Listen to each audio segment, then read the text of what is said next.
Let Saturday happen. The John Loughlin Show. 438-9776. News Talk 630 and 99.7 FM. WPRO. And we are back. John Loughlin with you right here at the Warwick Mall in beautiful Warwick, Rhode Island. You can't miss it. It's the big mall. There used to be two. Now there's one. I don't know what the other one's doing, but this is the happening mall anyway. So you want to come down to the Warwick Mall. It's the Fit for Life Expo. Everything you need to be spiritually fit, financially fit, physically fit, and mentally fit. They even have a photo booth. Guest, however, is Kenneth Petrucci, and he has written this amazing book, and it's called What to Do When People Become Difficult, even if the difficult person is you. And so tell us a little bit more about the book, what we can find in there. You've got some special strategies to deal with particularly difficult people. Yes, and I will be at the booth, as you know. Yep, in the he's got mall. a booth right next to the photo booth, Yep. actually. Yeah. You just come to the mall. What to do when people become difficult. It'll have a sign. I'll be right behind it, and I'd love to see everybody that's listening. Example, if Okay. you have a boss that's difficult, let's say he's an authoritative boss. Right. So what do you do about that? Well, you could be direct. Now, why are you going to be direct? Right into the mic there, Ken, because every time you talk to me, yeah, nobody can you hear want to be direct. Why do you want to be direct? Because the boss is authoritative, Right. wants it to the point, and no time now. Right. You want to be brief. Why brief? Because he doesn't have a lot of time to he or wait. She. Yeah, well, she, he's I'm a big believer in women. Or it. Big believer in women in management.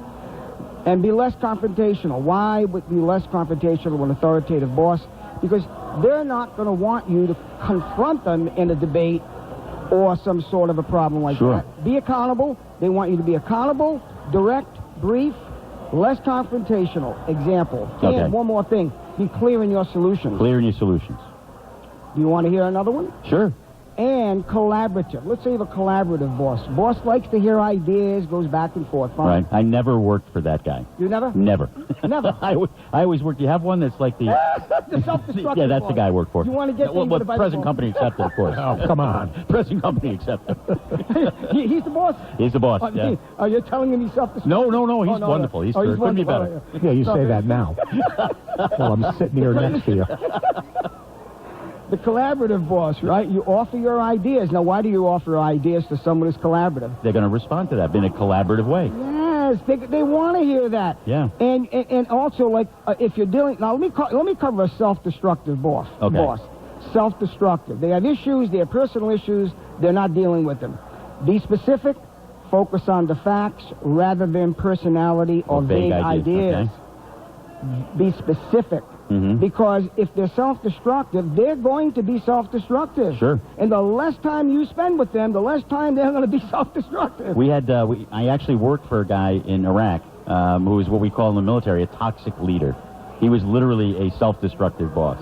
He was that guy. What did he do? They sent him home. No, they did. They literally did. They ended it. They ended it. They sent him home. Now, if you got a fair and balanced boss, Right. very different. Fair and balanced. That means you're working at the Fox network. Right. Fair and balanced boss. Right. Fox Network. And with that person, you can be fair, non-judgmental, balanced, and you can be yourself. Mm-hmm. Why? Because it's all right with them. They're fair and balanced. Mm-hmm. So it's kind of every personal profile needs a kind of a different approach. Okay. Now, if you want to talk about the 20 questions that people could ask themselves to find out if they have issues. Uh-huh.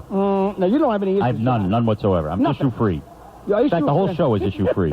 Crystal, on the other hand, she's got issues. But, She's got issues. But the show's issue-free. You're issue-free. So let's say you had an issue. Okay. All right. So now, for example, do you find yourself always in needing to exert excessive control when dealing with people?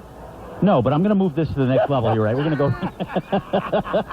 Now, why are you doing that, John? And why are you grabbing this microphone in such a way that I cannot hold it? All right, but that's an example. Do you make an effort to listen to people, John? I'm sorry, what did you say? Oh, John, come on now, be good. Do you make an effort? Do you? Right. Oh, sure. You bet. do? I listen to Gene Valicenti from 6 to 9. I listen But he to... pays you. No, he doesn't. No, he doesn't pay you. No, and I always listen to John DePietro from 9 to noon. I listen to Dan York from noon to 3, and Buddy Cianci from 3 to 6, and Matt Allen from 6 to 9, and even a little John Batchelor. So I do listen to people. You do. I do. Congratulations. You don't have that criticism. No. Now, do you listen to constructive criticism about you? No, I hate that. Ooh, Don't like we it. can say over here, No, yes, actually, I no, do. somewhat. Yeah, I listen to constructive. Oh, sure. Now, where did you learn how to listen to constructive criticism? Where Probably did you learn? basic training in the Army. They give you a lot of constructive criticism. Most of it involves push-ups of some sort. Oh, really? Oh, yeah. Like, example... Most of it is kind of R-rated. I mean, Oh, you can't say that? They yell at you. Can't say on the radio. Yeah, All right. Right. Do you talk about problems but never seem to solve them, John? No, I'm a problem solver. I am a solver of problems. Wait a minute, John. You don't have these problems. I don't. No, not so far anyway. You're doing pretty good, John. Okay. Do you have a tendency to complicate matters, John? Never. In fact, I go the other way. I like to simplify, get it to the simplest possible level, and get it done. John. Yes. You are magnificent.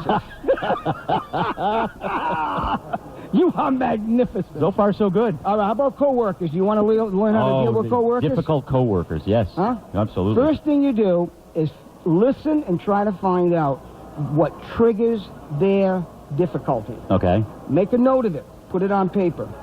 Make sure when that issue comes up that you are not around that issue, you're not dealing with it, and you make a note of it. Okay. Because you're not going to change that coworker. You're not their counselor. You're not the mother. You're not the brother. You're not the aunt. You're not the uncle. Right. And unless they're going into counseling or help of some sort, you're not going to change it. The best thing you can do is be aware of it. So awareness is the key. Oh, everything is awareness.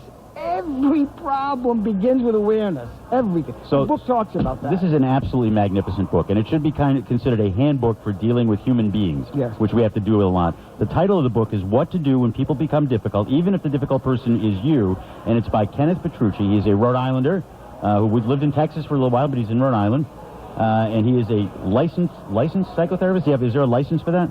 I worked for the Providence School Department, and I left about 6 years ago, so I was certified by the school department and Okay. worked there with children. So if you would like to get a copy of this book, here's what you do. I've got some at the radio station we'd like to give to you, and they're autographed. They're really autographed, and they're ready to go. This is a handbook if you are a human being to deal with humans.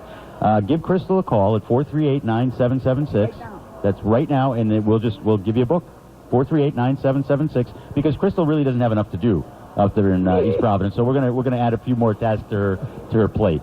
You are listening to the John Loughlin Show, a special live broadcast edition right from the Fit for Life Expo. Everything you need to be spiritually fit, financially fit, physically fit, and mentally fit. Hopefully you can come down like Dr. Mark Paradise did and say hello.